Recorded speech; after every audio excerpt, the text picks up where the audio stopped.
Assalamualaikum warahmatullahi wabarakatuh. Selamat datang di channel Alif Adil Mukmin. Sebagai dukungan teman-teman kepada channel ini, jangan lupa subscribe, like, comment, and share.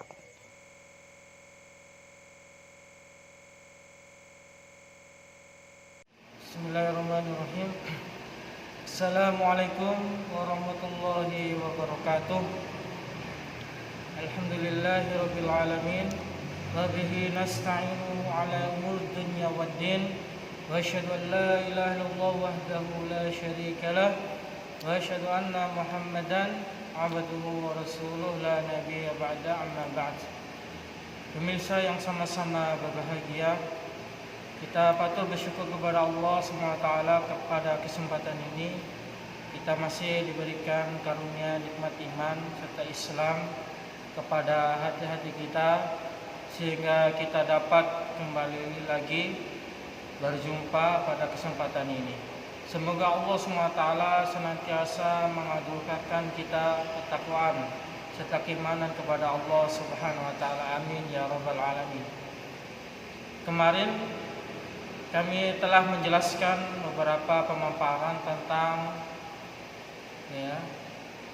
perintah Allah SWT untuk senantiasa membaca Al-Quran bagi orang-orang yang beriman. Kenapa? Karena Al-Quran adalah obat penawar, salah satu cahaya pedoman bagi orang-orang yang beriman di atas muka bumi ketika di dunia. Dan Allah SWT juga telah menjelaskan begitu banyak ayat-ayatnya di dalam Al-Quran, keutamaan Al-Quran. Al-Quran adalah kalamullah, perkataan Allah SWT yang tetap terjaga keasliannya. Di antara kitab-kitab yang lain sebelum Al-Quran itu turun, maka Al-Quran adalah satu penutup dari kitab-kitab sebelumnya.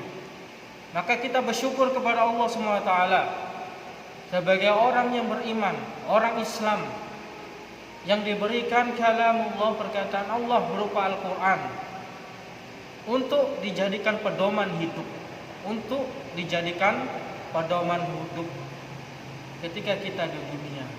Maka kewajiban kita kemarin sudah dijelaskan di dalam Al-Quran, di dalam surah Al-Baqarah ayat 2, dzalikal kitabu la raiba fihi hudal lil muttaqin. Allah SWT menurunkan Al-Quran, tidak ada keraguan sedikit pun di dalam Al-Quran, asli petunjuk bagi orang-orang yang bertakwa, petunjuk bagi orang-orang yang bertakwa. Maka sudah sepatutnya kita untuk senantiasa membaca Al-Quran.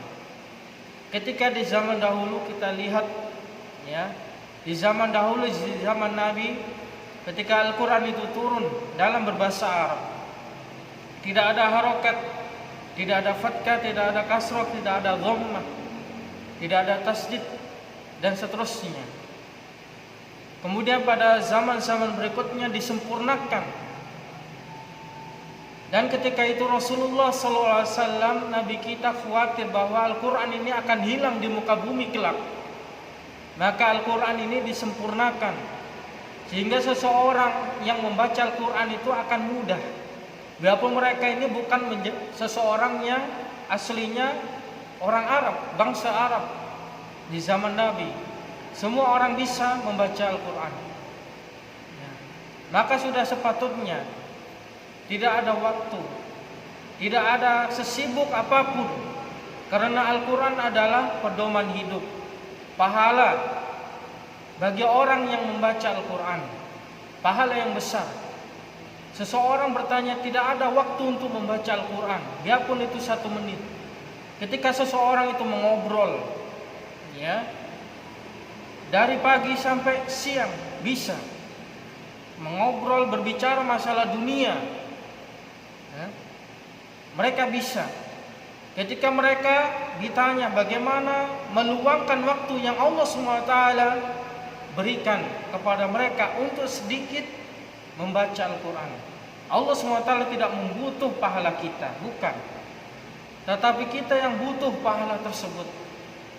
Ya, pahala itu yang akan mengantarkan kita di akhirat kelak, keselamatan kita. Bagaimana seandainya kita dicabut nyawa kita, misalnya pada saat ini, kemudian kita tidak sanggup, tidak siap, apa pahala yang kita hadapkan di hadapan Allah Subhanahu wa taala kelak. Dan salah satunya Allah SWT memberikan kesempatan kesehatan kita, kesempatan belajar berupa usia kita, untuk senantiasa kita membaca Al-Quran, untuk senantiasa kita mentadabbur Al-Quran. Kalau seandainya kita tidak bisa membaca Al-Quran, ada guru-guru kita, ada ustadz kita yang lebih jauh mahir membaca Al-Quran, maka kita harus belajar Al-Quran. Dan seterusnya, Allah SWT akan melipat gandakan pahala sesuai dengan kemampuan kita. Bahkan mereka membaca Al-Quran dengan cara terbata-bata, Allah SWT memberikan mereka pahala satu huruf. Allah SWT berikan pahala satu kebaikan. Dan satu kebaikan itu Allah SWT lipat gandakan menjadi 10 kebaikan. Begitu juga seterusnya. Dan Allah SWT juga memberikan kabar bahwa membaca Al-Quran itu adalah salah satu perdagangan atau perniagaan yang sangat besar, yang tidak ada ruginya sedikit pun. Seseorang pedagang, kita ketahui, pada setiap harinya mereka berpikir keras bagaimana jualannya ini, bagaimana usahanya ini, bagaimana bisnisnya ini bisa untung, ya, bisa untung, tidak akan merugi, dan seterusnya. Seorang pedagang saja bagaimana memfikirkan, ya, bahkan mereka tidak bisa tidur pada malam harinya untuk memikirkan, untuk merencanakan bagaimana bisnisnya, bagaimana dagangannya ini bisa untung dan seterusnya, dan bisa sukses dan seterusnya. Bagaimana perdagangan kita di akhirat kelak, ya, bukan hanya kita memfikirkan perdagangan di dunia saja yang sudah jelas dunia ini. Kata Allah SWT, senilai selembar sebiji sayap nyamuk, seekor nyamuk, itu nilai dunia. Sesungguhnya Allah SWT menilai dunia ini sangat berharga, maka Allah SWT tidak akan memberikan orang-orang kafir di dunia ini. Maka Allah SWT memberikan orang-orang yang beriman. Seandainya dunia ini berharga di sisi Allah Subhanahu wa ta'ala. Di dalam surah Fatir ayat 29 sampai ayat 30, Allah SWT menjelaskan bahwa orang yang membaca Al-Quran adalah perdagangan yang tidak pernah merugi. A'udzubillahi minasyaitonirrajim. Alladzina yasluna kitabullah wa aqamus shalah wa anfaqu mimma razaqnahum sirran wa alaniyah yarjuna tijaratan lan tabur yuwaffiyahum ujurahum wa yazidahum min fadlih innahu ghafurun syakur. Sesungguhnya orang-orang yang selalu membaca kitabullah, yaitu Al-Quran, dan mereka wa aqimus shalah, mendirikan salat, wa atiyaz zakat, dan menunaikan zakat, atas sebagaimana mereka menafkahkan rezeki mereka, ya, yang kami anugerahkan kepada mereka secara terang-terangan atau sembunyi-sembunyi, ya, maka mereka mengharapkan perniagaan yang tidak akan pernah merugi, agar Allah SWT menyempurnakan kepada mereka pahala mereka, dan Allah SWT akan menambah kepada mereka dari karunia-Nya. Sesungguhnya Allah SWT Maha Pengampun lagi Maha Mensyukuri. Perniagaan apa itu? Pertanyaan yang sangat besar. Allah SWT memberikan perniagaan yang tidak akan merugi di dunia sampai di akhirat kelak bagi orang-orang yang membaca Al-Quran. Di dalam hadis riwayat Tirmizi, Rasulullah SAW menjelaskan tentang keutamaan orang yang membaca Al-Quran ketika mereka membaca satu huruf di dalam Al-Quran.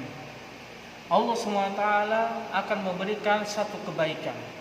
Dan satu kebaikan itu, ya, Allah SWT akan berikan 10 kebaikan. Di dalam hadis Abdullah ibn Mas'udin radhiyallahu anhu, qala Rasulullah sallallahu alaihi wasallam, Man qara'an harfan min kitabillah falahu bihi hasanatun wal hasanatun bi asyri amsalha la aqulu alif lam mim harfun walakin alif harfun lam harfun wa mim harfun. Di dalam hadis riwayat Tirmizi, man qara'a harfan min kitabillah, barang siapa yang membaca Al-Quran di dalam kitabullah, Allah SWT akan melipat gandakan